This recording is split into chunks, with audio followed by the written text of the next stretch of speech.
with proof of ID and address.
It's time to join the family at the People's Cooperative Credit Union Limited.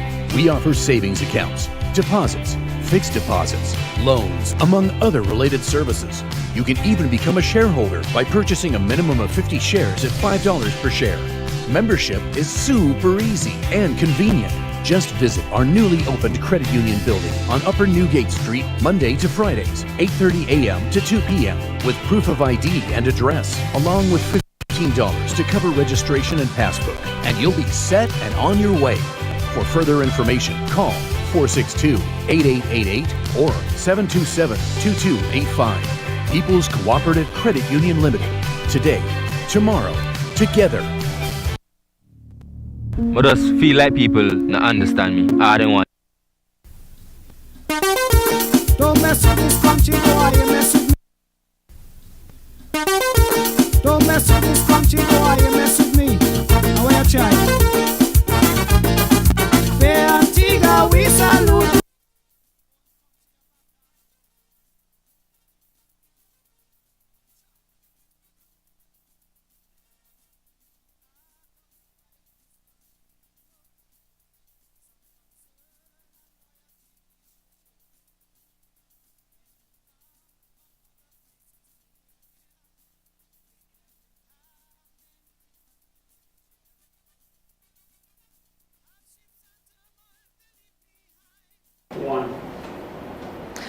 Hello and welcome back to Captain's Corner.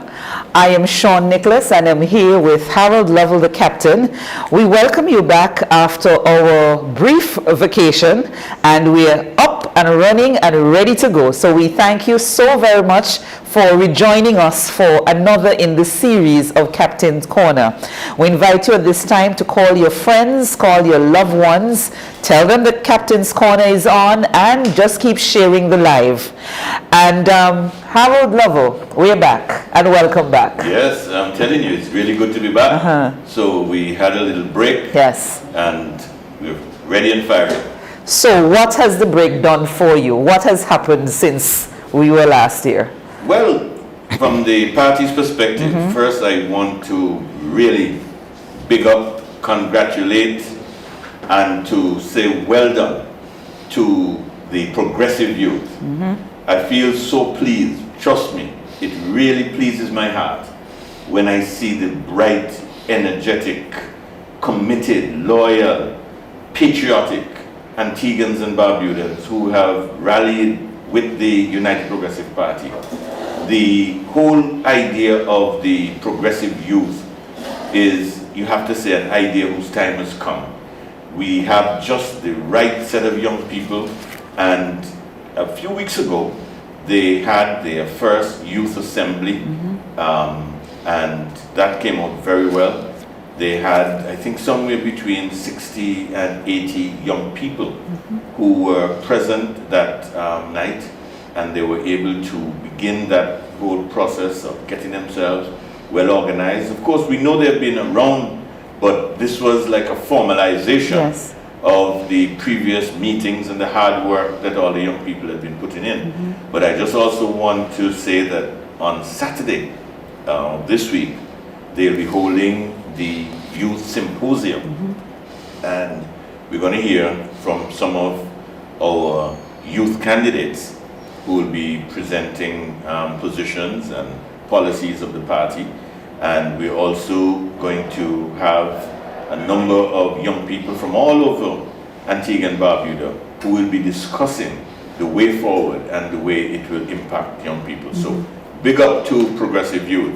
And of course, this evening they were out in the St. George constituency. Yes. This week, just this evening they were in the St. George constituency, and that's part of that whole outreach that they're doing. But just to say a word about Progressive Youth, it also shows that the party has a very strong succession plan in place. That when you look at the current leadership, and I want to really just pick all of them up, the members of the executive committee, we can see that the party is in good hands.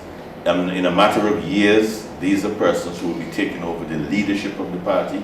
They will be well grounded and schooled in the philosophy of the party, the ideals of the party, and all of that is very important. So I feel very happy with the work that Progressive Youth have been doing. Very good.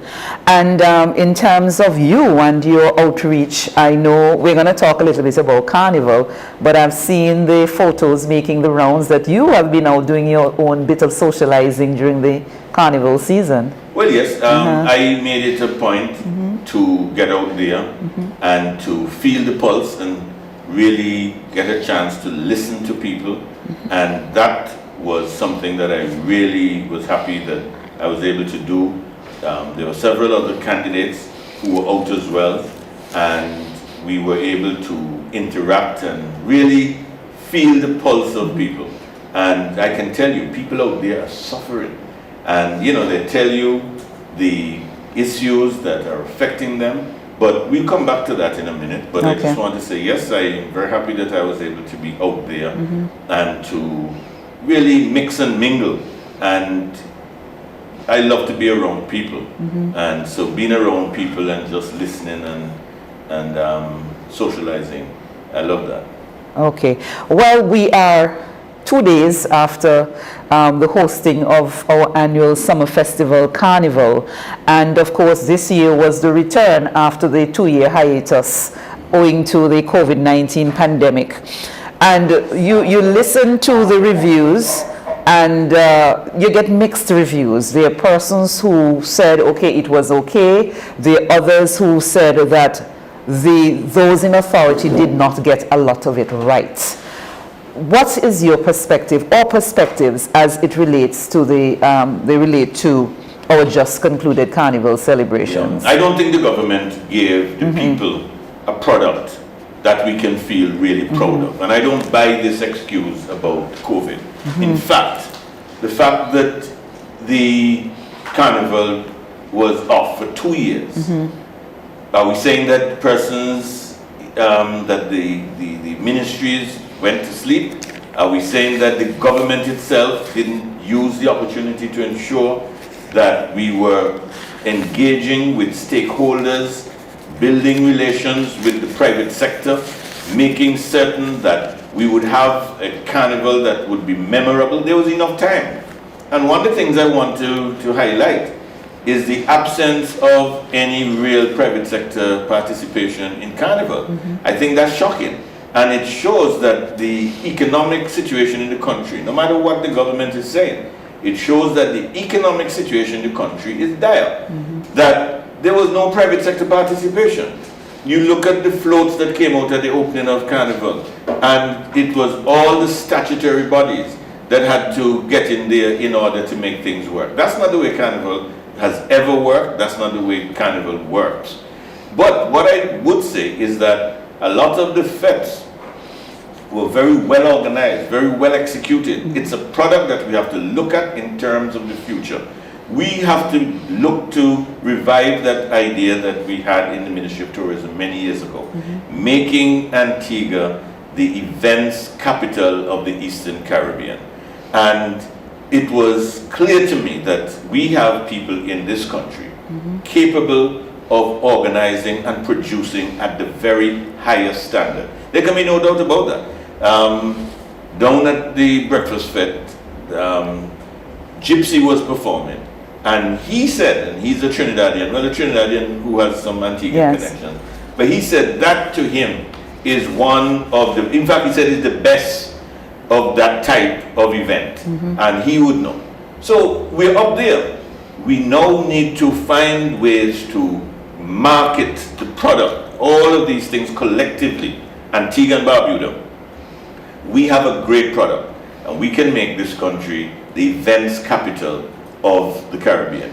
But sadly, when you look at the way the government side executed, as opposed to how the private organizers and producers executed, the government side, I think, was really poor. And I think it has a lot to do with the way they were approaching it. They were looking at this to see how they could score political points.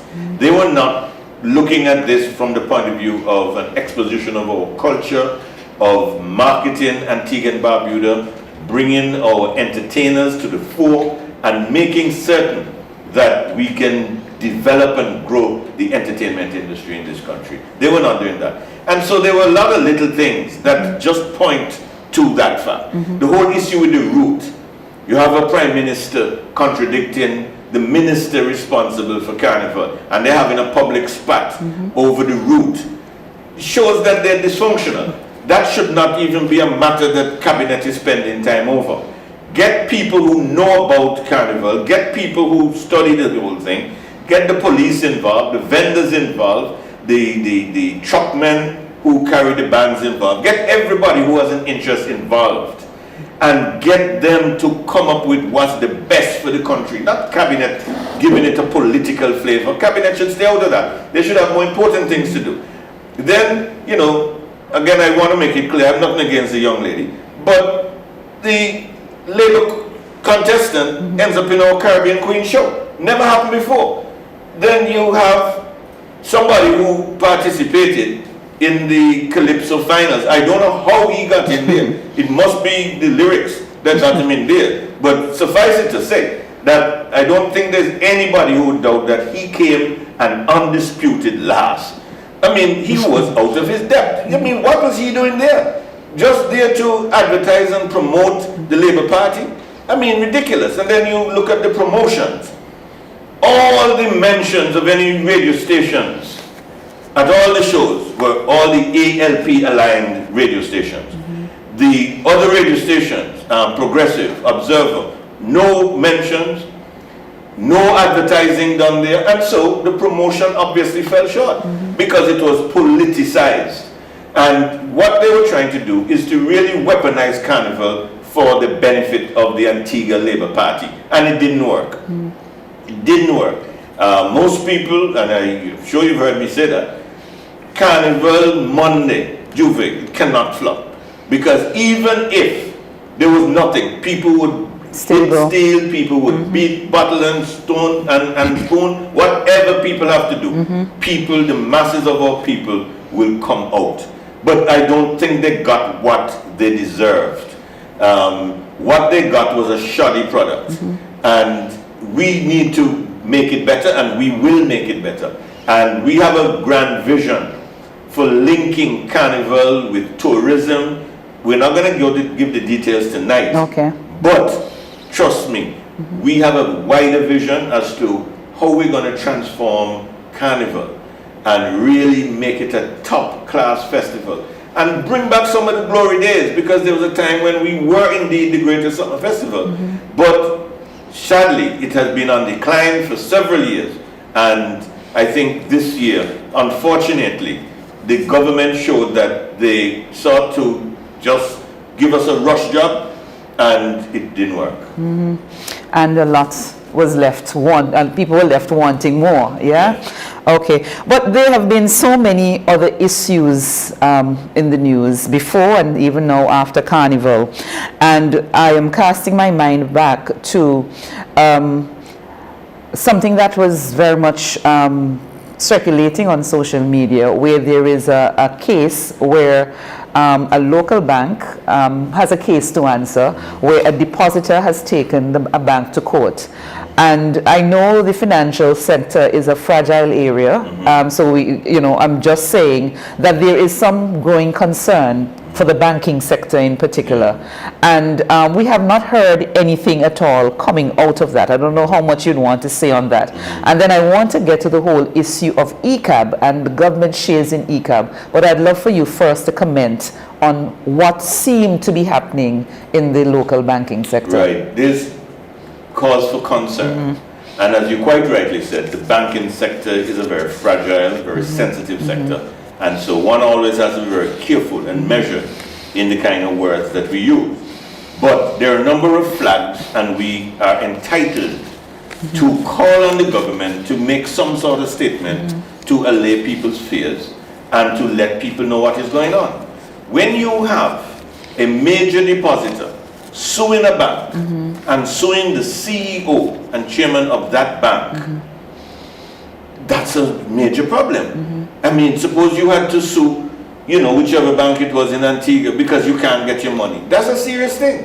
Banks are supposed to be able to give you your money when you ask for it. And when you can't, there's a problem. Now, it's a big problem because we have had experiences in Antigua when you have an offshore bank that's linked to a local domestic bank, you have to be careful. We've seen it happen in 2 instances in Antigua previously, where the offshore bank ran into problems, and then there's a natural tendency to reach to the domestic bank to start to use that as a source for shoring up the offshore bank. We have to be very careful about that. Here we have a situation where there's an offshore bank that is being sued by a customer because the customer cannot get their money. And you have the principal person involved in that, involved in the local domestic bank, and it appears as though, and all of these things need to be clarified so that they're not issues for speculation. But what is being said is that the person has been asked to resign. Now, I don't know what the truth is, because the government is mum, even though taxpayers are the owners of that bank, in the sense that the government of Antigua and Barbuda, on behalf of the people, own almost 2/3 of the shares in that bank. And they say nothing. And we don't want to have any difficulties, because it wouldn't profit or benefit anybody if there are any difficulties there. But people need to know. People need to be told what is happening so that we do not speculate because the government is keeping silent and hiding the facts and the truth from the people. Okay, and still remaining in the banking sector, there has been a narrative being promoted by the Labour Party as it relates to the government's shares in ECAB, Eastern Caribbean Amalgamated Bank, and the country's voting power. And that has been picked up by some sections of the media and being carried as is. And you, in your own way, have been seeking to set the record straight. Let's talk about government's shares in ECAB and what powers do we have as a people, as a government. That's right. Yeah. No, ECAB was set up while I was Minister of Finance. It was the strategy at the time in looking at the Bank of Antigua, which had collapsed, and to bring that from the ashes basically into a new institution. And so I remember at the time efforts were made to bring in the other banks because it needed to be capitalized.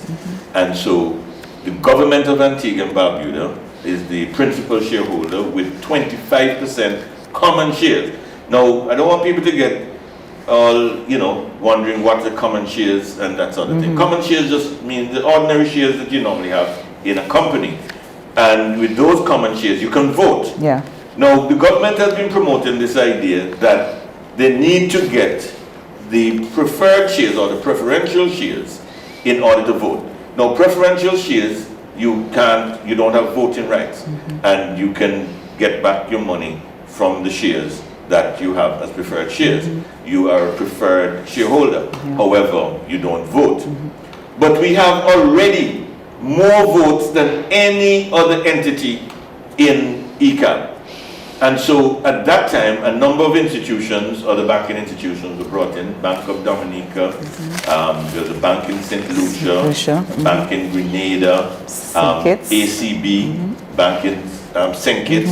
All of these banks came in, and they all have, you know, minimal amounts of shares. For example, the St. Vincent Bank, I think they have 8%. Some others have 10%.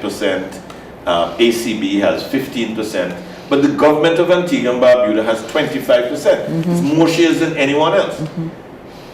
They are given the impression that they need to get the preferred shares because we have 100,000 preferred shares. And those shares, they're saying, are what they need to be converted to common shares. And when they're converted to common shares, they're saying that's when they're going to get voting rights. They already have voting rights. And we are saying, and this goes to a fundamental aspect of what we see as the role of government. We think it can be a very dangerous thing when governments want to control banks. Banks are run based on proper guidelines, properly regulated by the central bank. That's not for government. Those shares should have already been divested, sold to the people of Antigua and Barbuda. Give Antiguans and Barbudans an opportunity to own those shares that are now held in ECAB. It's very important that we use these as instruments for empowerment. And the shares that the government now holds, which is 60,000, which gives them 25% shareholding, those need to be sold to the people of this country.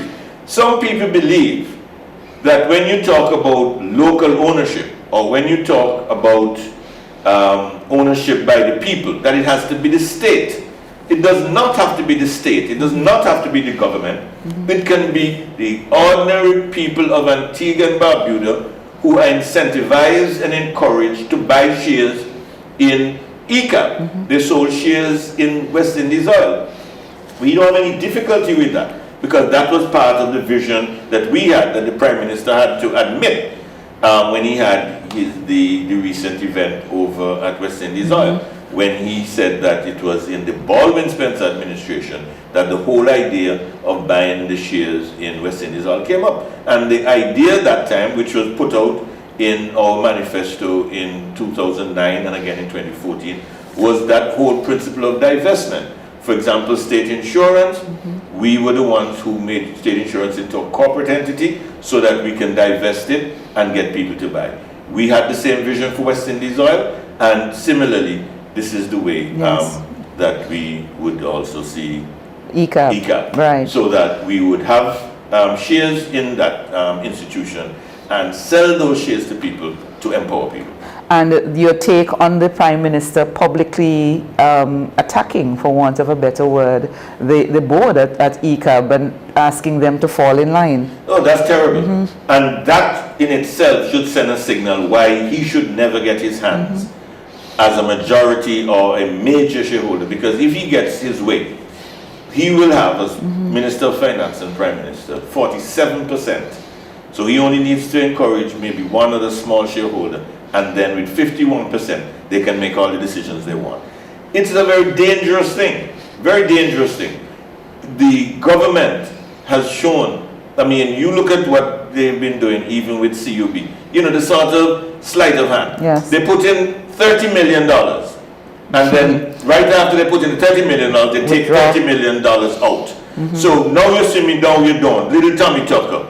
So they are playing those sort of games with people, telling us, yes, we put in 30 million ostensibly to shore up the bank, and then right away they take it out. So we have to look at the extent of the exposure of the government to CUB, and because we have this problem with the other bank, the offshore one, then these are signs that we have to be very, very careful of. And you should not have a government that cannot pay people, a government that is obviously broke, has had more money to spend than any other previous administration, and yet they're still broke. They spend money like it's going out of style. You can imagine putting them in charge of not just ECAP as it is now, but ECAP with Scotiabank, that would be a very dangerous thing to happen, and I'm against it. I believe that the role of government is to regulate, to incentivize, to encourage, to run a proper ship, but government should not be out there competing with the private sector, and government should come out of it and let Antiguans and Barbudans be the ones who are empowered and who exercise the authority and the power in there. Okay.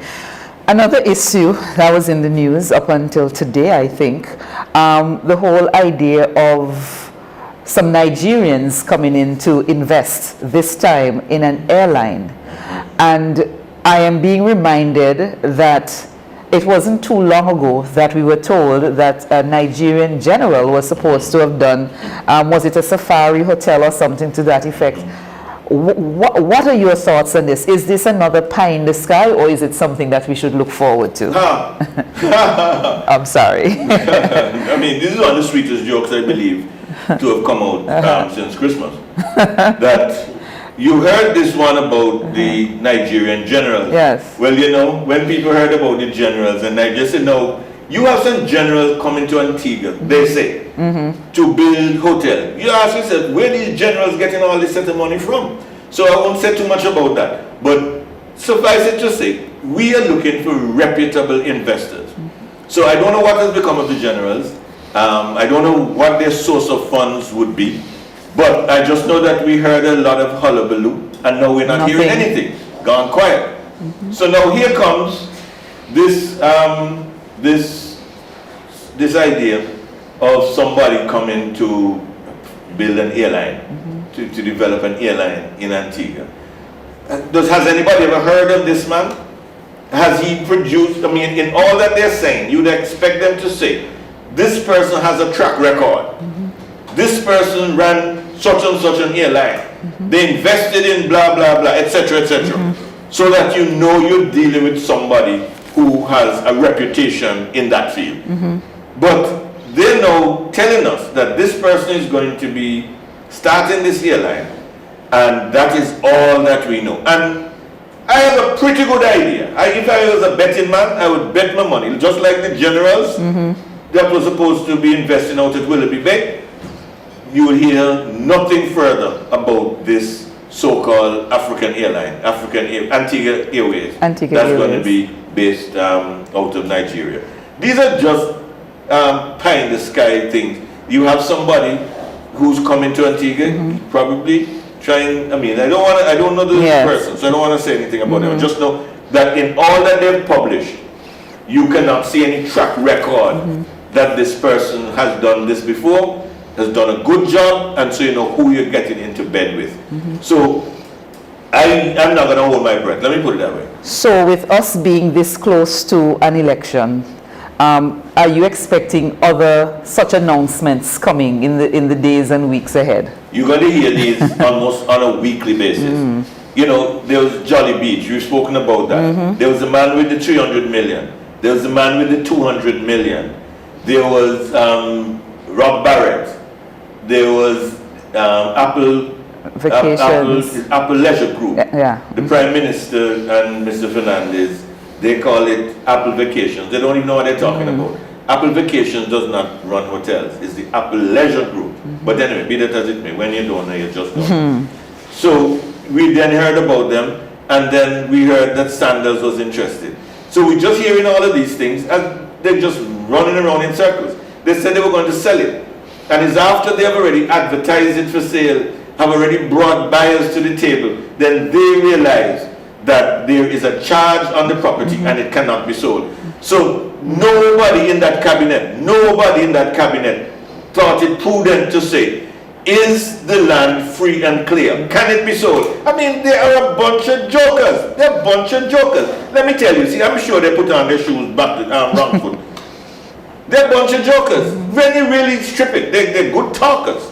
I give them that. They're good talkers. I mean, like most of these kind of people. I mean, if you go to the United States and a used car salesman talk to you, I mean, even if you don't need a car, even if you don't have a license, you want to buy the car. because they can talk. Yes. They can talk, but what they're selling you is a 6 for a 9. They will sell you old jalopy and make you think it's a new Cadillac. So you have to be careful with these kind of people, because all they will do come with a lot of these kind of big talk, and they don't deliver. And that's how this government has to be measured. Measure them not by the talk, measure them by the results. Okay. And on that note, we're going to take a break, and we'll be back on with more on Captain's Corner. So remember, share the live, invite your friends and your loved ones, your neighbors even, to be part of Captain's Corner. And be sure to send your questions, concerns in, and of course, we'll seek to address them in the second half of the program. So we're going to take this break, and then we'll be right back.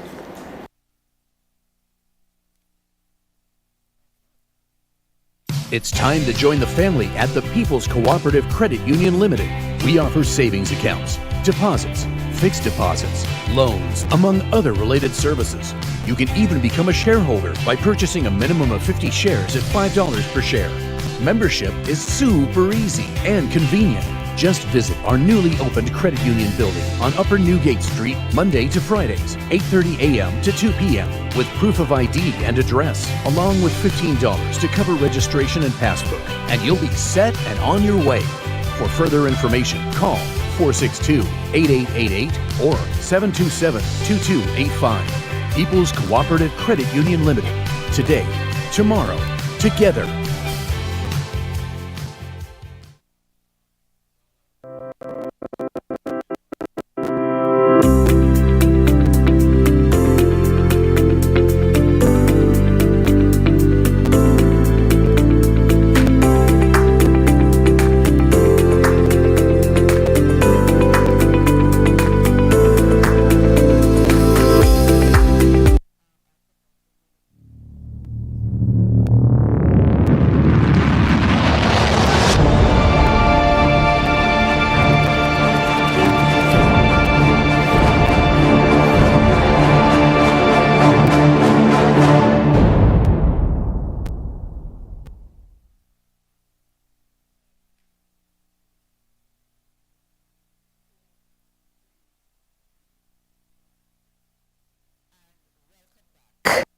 And we continue our discussion with the captain here on Captain's Corner. I want for us to turn our attention now to the whole issue of the Consumer Price Index, which was released this week, of course showing continued increases in goods and services provided locally. And I ask that in the context because I know for the past year or years, you've been talking about the rising inflation and whether or not government can do or should do anything to cushion that. In the context of what we're seeing, the figures are showing, it's obvious that one day we might end up in a recession. What is it, again, I'm asking, can we do to cushion that so that life can be easier on the masses? Yes. We've recently had the opportunity to see the inflation figures to show how much prices have gone up. And it is absolutely frightening. Not that we didn't know, but now we have the figures in front of us to show that the increase in cost of living has really gone through the roof. Now, a lot of the factors that would have led to the increase in prices are outside of our control. For example, freight charges have gone up. The cost of goods that come in, those prices have also gone up. And more recently, you have had the supply chains where you have containers sitting down on docks. People can't get their goods out. One merchant in Antigua told me he had a container sitting down for almost 8 weeks. Where he needed to get those goods. I'm saying all that to say that I'm not here to say that the government caused the high prices. But what I'm here to say is that the government has done nothing in order to cushion the price increases. And other governments, the same things, and that's why I feel fortified, I feel strengthened, I feel that yes, we are on the right track. with some of the proposals that we've put on the table. Now, we came up with the idea, and we said, a UPP administration, we would adjust the taxes that you pay down at the port. We would adjust the duty on several items, and we took expert advice on this. We took advice from owners of shops, supermarkets, customs officers, brokers, and we looked at it ourselves, and we saw where the government could easily reduce the duty on several food items which we have itemized in order to bring relief to people. Now, I wouldn't be so conceited to say that Mayor Motley got the idea from me. What I'm simply saying is that the government of Barbados is doing exactly what we proposed. I'm only saying that to say, when they said it couldn't work, it's working. Yes, elsewhere. You see in St. Kitts, some may say, okay, they have an election. But the fact is, they're finding a way to make it work, where they have addressed prices and have made certain proposals with regard to what they're going to do to cushion those prices, for example, the price of gasoline and things like that. You look at Grenada. When we said that we were going to pay those public servants who had been sent home as a result of the pandemic and the vaccine issue, we said we're going to pay them. The new government in Grenada, again, I wouldn't be so conceited to say that they heard what we said. But one of the first things that they have done is to pay those workers who were affected and not paid as a result of the pandemic and the vaccine. We said we'd do it, and we know we can do it, and right now it is being done. You go to St. Vincent, they too have put measures in place. You go to St. Lucia, they've also put measures in place. So we know it can be done. So during the pandemic, they did nothing to help people. Now that we have this massive escalation in prices, they're sitting on their hands, enriching themselves, and they're saying the poor must get poorer, the rich must get richer, and the government can do nothing to make sure that they address the high cost of goods in Antigua and Barbuda. They've done nothing, and we have to just keep emphasizing that it is so unacceptable. They haven't even tried something to say, well, this is what we will do, we see how it, nothing. They've done nothing. It is totally unacceptable.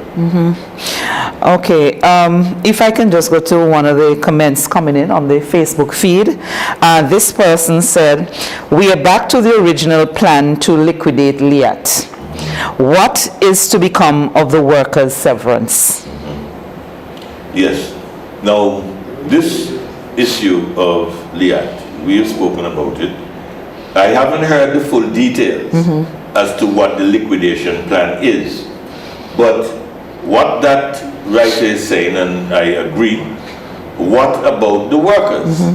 You know, they're now going along merrily. It's almost as though they have just decided, well, nothing to do anymore. We can just move on. And we say that is morally wrong, it is spiritually wrong, and it is legally wrong. We cannot accept that approach. And a UPP administration will make that wrong right, because it is the right thing to do. There's no way you can have a situation where governments own an airline. Government, not private sector, governments own the airline. Everybody accepts that despite its weaknesses, Liat provided a service to the people of the Caribbean. Who did it? It's the workers. You have the pilots who have a practically unblemished safety record. Liat is one of the safest airlines in the world. When you look at Liat's record, their safety record is impressive. I mean, we don't celebrate it enough. It is impressive. When people go on Liat, they don't wonder if the plane is going to crash. Liat don't crash. I mean, I open up and go about it. The point I'm making is it's a safe airline. It is a safe airline. That is something to be celebrated. So they now had to be told, well, between the governments and the management, have run this airline into the ground. So guess what? You go home and oops, sorry, nothing for you. And if we give you anything, say thank you. You should be grateful. You have the counter staff who we know, we've all had interactions with them. We know what they do. We know the extent to which they go.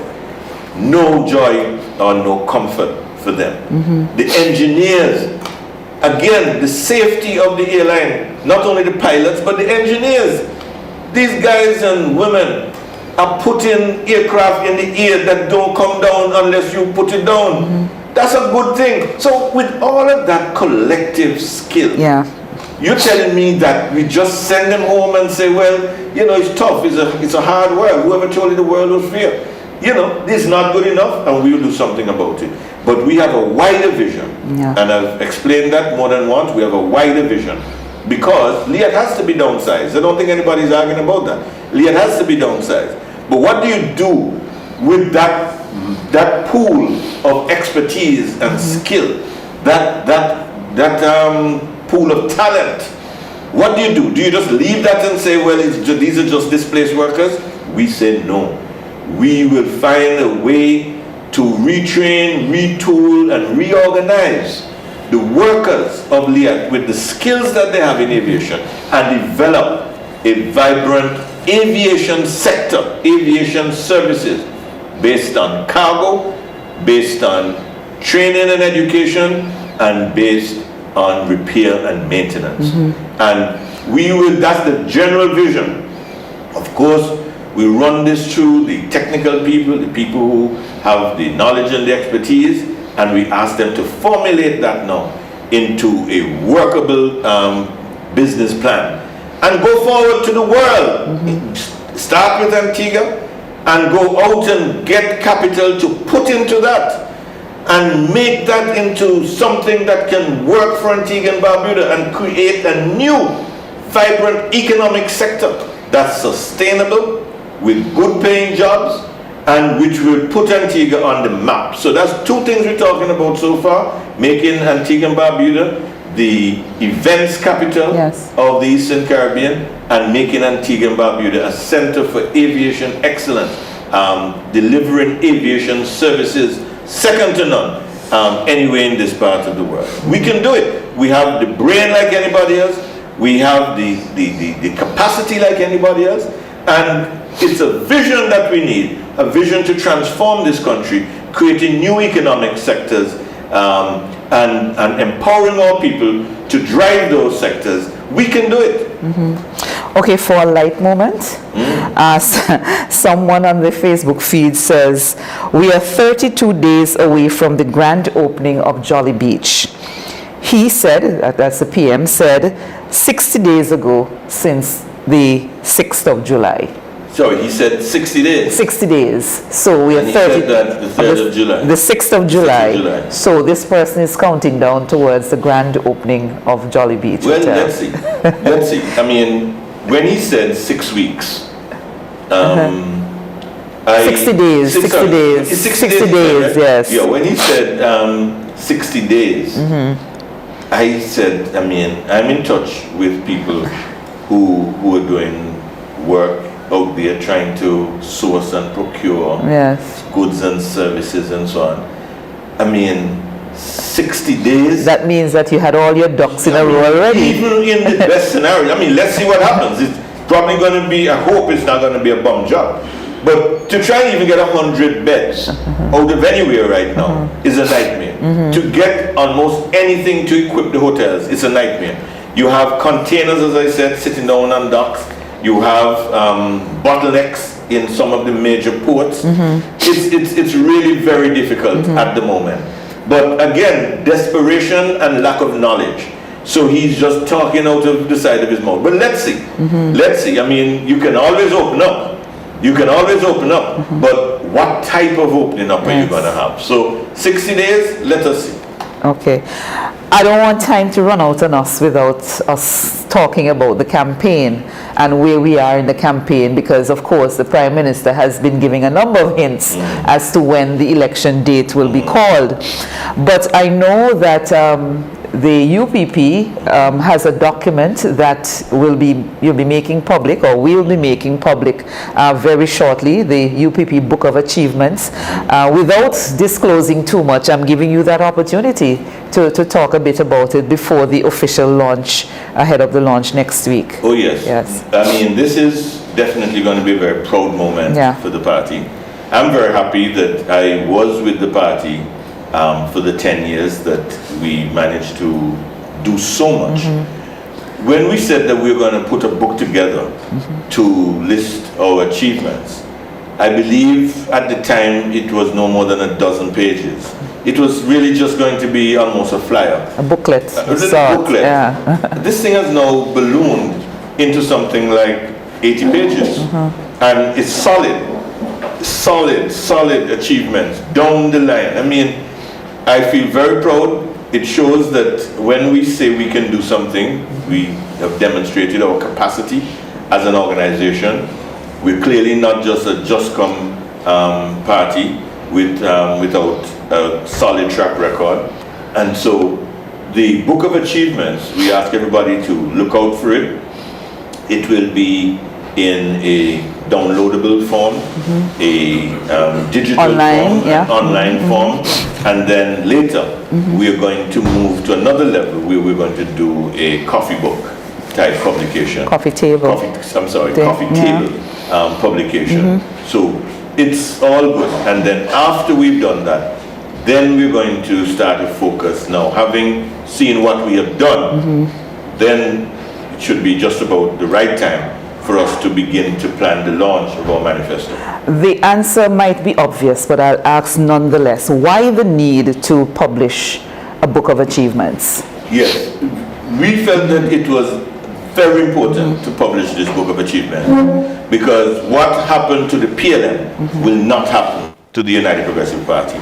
The PLM did so much in 5 years, and the Labour Party were able to seize the narrative. And when you talk to a lot of people, they will tell you about the PLM blue chicken. They will tell you about the PLM, oh, this was hard. The Labour Party, they are worse than Goebbels. Goebbels was the Minister of Propaganda for Adolf Hitler. And the Labour Party, they have mastered that. You tell a lie, you tell it, you repeat it, you just tell it and tell it. You indoctrinate your people to tell it, and eventually something will stick. That's what they specialize in. Well, we're ahead of the game. We have our Book of Achievements, and once the Book of Achievements comes out, it will be undisputed. It will be facts that will show the people of Antigua and Barbuda the true record of the United Progressive Party's 10 years in government, how we affected the lives of the people of this country in education, in the social services and programs that we offered people, in the economy, the amount of new properties, hotel properties, in new rooms that we were able to construct, the boom in construction, the fact that we achieved a growth rate of 12% in 2006, unprecedented, never before. We weathered the global economic crisis, came out ahead of the other Eastern Caribbean islands. We were listed by Forbes magazine as one of the countries poised to become rich. That means we had satisfied certain basic requirements when they look at countries around the world in terms of how the country was run. We were poised. As it turns out, you know, the people saw it otherwise and we lost office. Okay, fine. But we are ready once again. And this time, we're going to look at those things that we did well and we'll do them better. And those things that we did not do so well, we will certainly improve on the way we did it so that we deliver quality service to the people of Antigua and Barbuda. Okay. And, well, you spoke about the manifesto launch, which will follow this one. But for persons who are listening, the last public event for the UPP was the public rally in King George at the end of June, and then we went into the carnival season. People are waiting, people are wanting more, and we will very shortly be on the home stretch towards the elections in Antigua and Barbuda, and people are asking what's happening, what's next for the United Progressive Party. Right. Are we ready to ramp up the election campaign? If I told you that, you might tell somebody. Tell me so that I can tell somebody. What I was saying yes. is that we have paced ourselves well. Yes. We have, first of all, come out, as you know, in January, where we set the pace. Yes. And we got the momentum moving. We have been able to deliver to each constituency and each community since then the type of intense campaign that is needed. And so our strategy now is, let me use a cricketing analogy. Whereas we might have started with pace, yes, we've now varied the pace a bit, and we're now using the spinners. But the spinners are just as effective as the pace bowler. Oh yes, just as effective. So we know what we have to do. There are certain constituencies where we need to do some work. There are certain communities where we need to do some more work. The message of the UPP is resonating, and we will continue to go out and give the message to the people. In terms of the ramping up, wet your hand and wait for me. Okay. Okay. And then, you know, I know it has happened to me, and I know for others within the party, that daily it's basically people, you interact with people and they want to find out why a UPP, why should UPP, why should we vote UPP in the next election, why change? What is your message to those people who are still at this point weighing and saying, should I change, should I maintain the status quo? Why a UPP government at this time? People deserve better. Yeah. And we can do better. As a people, we can do better. And a UPP administration is people-centered and people-focused. And with the people, we will do better in several areas. Yes. In the area of the economy, we see where it is necessary to completely have a reset. And one of the problems affecting the business community right now in Antigua, small businesses and large businesses, is the amount of money that is owed by the government. Yeah. And so we need to have what we refer to as a fresh start. And by this fresh start, we will put everybody on a plan.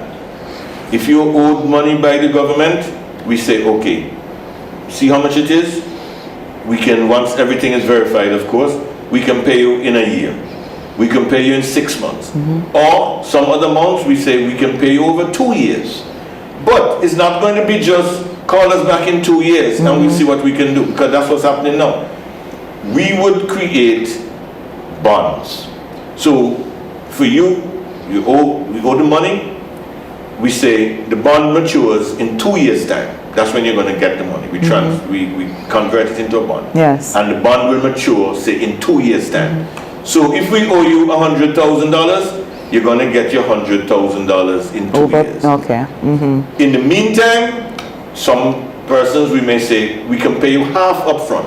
But the good part about it, which a lot of the business people love, we will pay you interest, either on a quarterly basis or on a half-yearly basis. So we give you cash flow.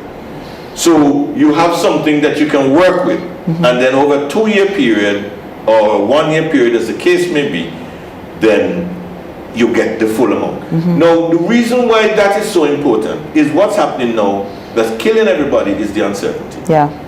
The uncertainty because you don't know if it's tomorrow, you don't know if it's next year, you don't know if it's the year after next. So you have a lot of people going to the treasury. They're just going every Friday and they're hoping for the best. And the government is collecting taxpayers' money. Yeah. And when I keep repeating, they have collected more money than any other government. But as they say, if you don't know what you're doing with money, money will soon disappear from you. And this government They just keep on. And they want more money from NAMCO. They want more money to come in from ECAP. They just want more and more and more. And when you ask yourself, the more you get is the more you want. Something is wrong. We need to completely reset our priorities. With all the money that they've been getting, they still manage to owe everybody and they can't pay anything. So we're going to stop the uncertainty. So in terms of the business community, we're going to make sure that we do the fresh start. And so everybody who's owed money by the government, we put a plan in place and we say, this is how we're going to do it. Because the money is there. And allow the money to circulate in the economy. So the economy is going to be very important. We have already been able to make contact with persons who wish to invest in the economy of Antigua and Barbuda. They can't do business with this government.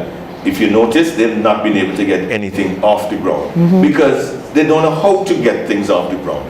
Whereas when I was Minister of Tourism and the UPP was in power, we were able to get like 6 good hotel projects from scratch, from foundation to completion, creating employment for people. They can't do one.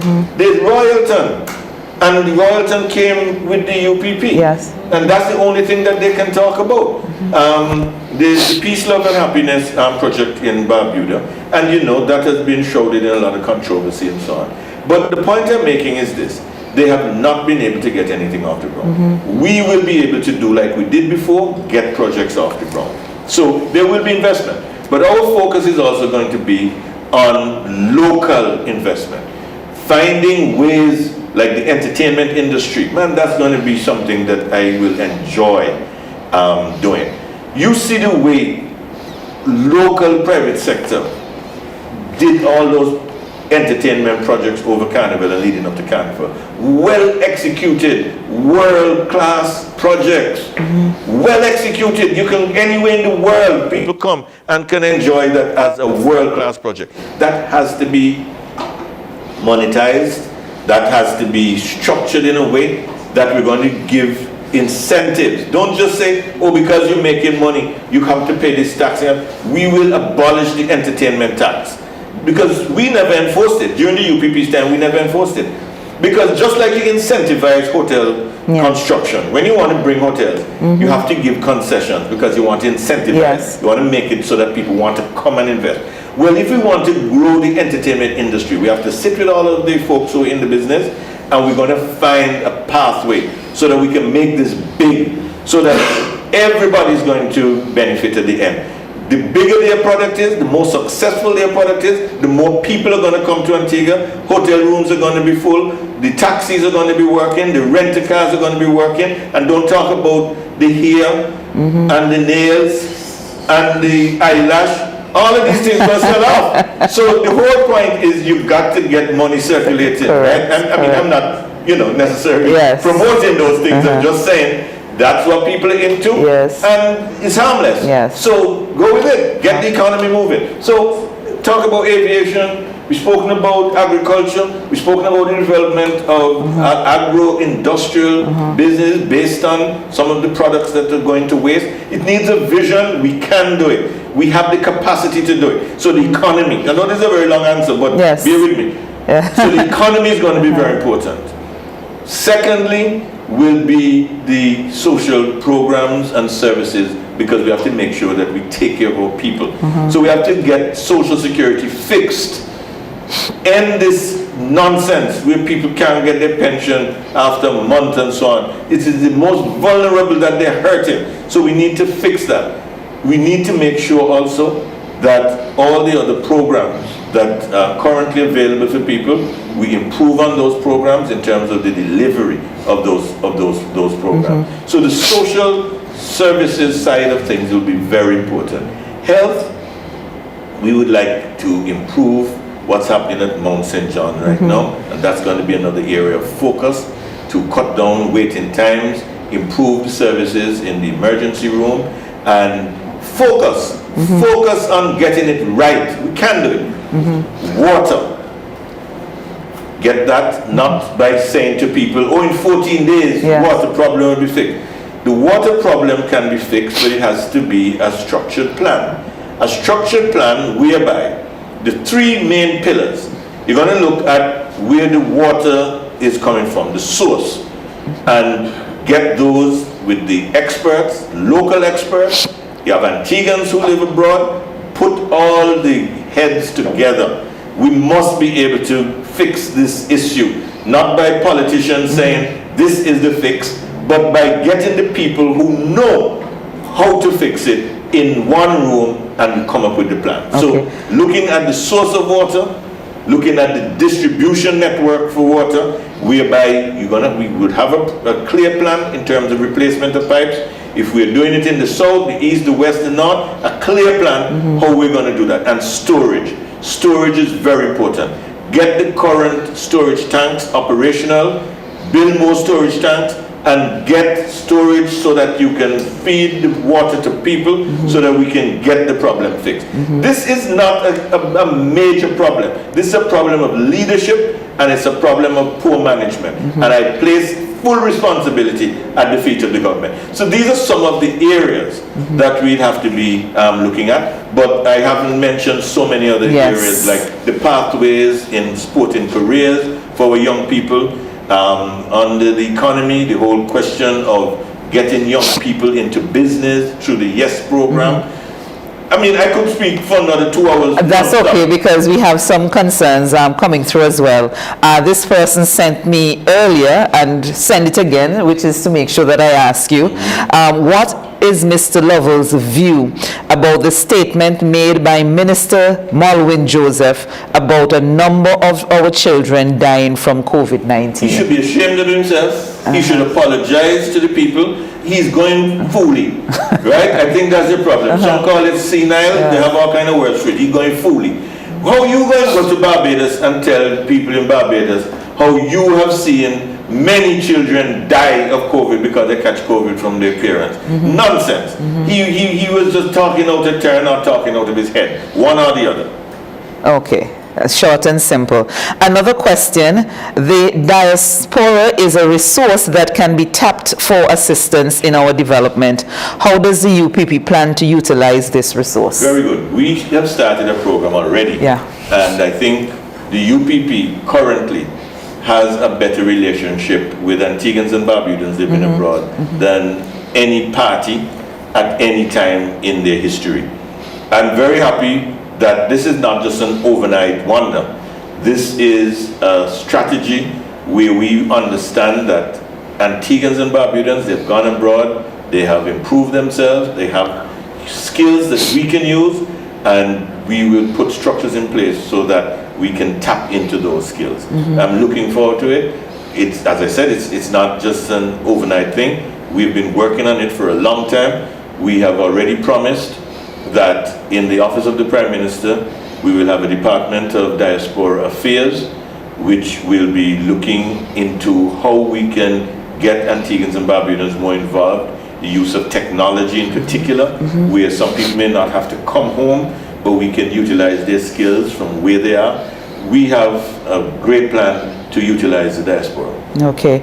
Another question coming through is the whole question of the Magistrates Court that was to be moved from Knuckle Block, and apparently there is no effort, or they will not be meeting that timeline in terms of moving out. Any comment on that? Well, again, you know, the Labour Party should be saying God bless the UPP. Yeah. Because they moved the Magistrates Court into a facility that was conceived under the UPP, under the leadership of the Honourable Baldwin Spencer, who was the MP for that area. So they have abused the facility to the extent that they have overstayed. How can you go into a community that has just had a recently minted facility for use in the community and just take it over and use it for another purpose, simply because you have failed to maintain the structures that were there for the purpose of the Magistrates Court? It's another failure for the Labour Party. Just like the university, they say God bless the UPP. If the Five Island School wasn't there, they would not have had a place to go for the university, even though, you know, as far as location is concerned, that is something that we've spoken about, Yes. and we had a preferred location. Yes. But the point is, if that facility wasn't there, it wouldn't, the Five Islands campus would not be there. So it is all the UPP that has provided these facilities to allow them to have these things. So the UPP has a track record of which it should be proud, and basically that the Labour Party has, if it wasn't there, they would not have anything to build on. They have just been piggybacking on the Yes. UPP, all the social programs, Yes. the various facilities. They've just been riding on the successes of the UPP, and then they turn around. You know, they say ingratitude is worse than witchcraft. They've turned around, and instead of saying thank you UPP, they curse UPP. Okay, well, we are winding down our time here. I'm giving you the opportunity for any... I just got that. You just got heated, yeah? I thought you got the opportunity already. Oh, okay. Your final words so that, you know, we can wrap up. Yeah, my final words, Yes. the UPP is the right choice. Yes. The UPP is an idea whose time has come in its current form. We have the right team with the right men, the right women. We have the right ideas. We have a clear vision of where we want to take this country. We will go for improving the lives of our people in a meaningful way. There are examples around the world that we can see, and we feel that Antigua and Barbuda, we can do better. As a people, we can do better, and under the United Progressive Party, we can do better. And that's why we say UPP is the right choice. And you are sitting and waiting on the election date to be announced. Yes. Okay. Well, Captain, thank you so very much. To our audience, we say thank you very much for being part of Captain's Corner tonight. We're back, we're fresh, we're ready to go. And we thank you for those of you who have been conversing on the Facebook Live. I've been able to follow somewhat. We thank you for your engagement. Those of you who are following by Progressive Radio, of course, our loyal radio listeners, we thank you as well.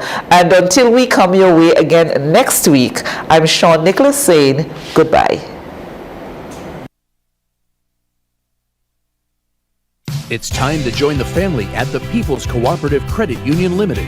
We offer savings accounts, deposits, fixed deposits, loans, among other related services. You can even become a shareholder by purchasing a minimum of 50 shares at $5 per share. Membership is super easy and convenient. Just visit our newly opened credit union building on Upper Newgate Street, Monday to Fridays, 8:30 a.m. to 2 p.m. with proof of ID and address, along with $15 to cover registration and passbook. And you'll be set and on your way. For further information, call 462-8888 or 727-2285. People's Cooperative Credit Union Limited. Today, tomorrow, together.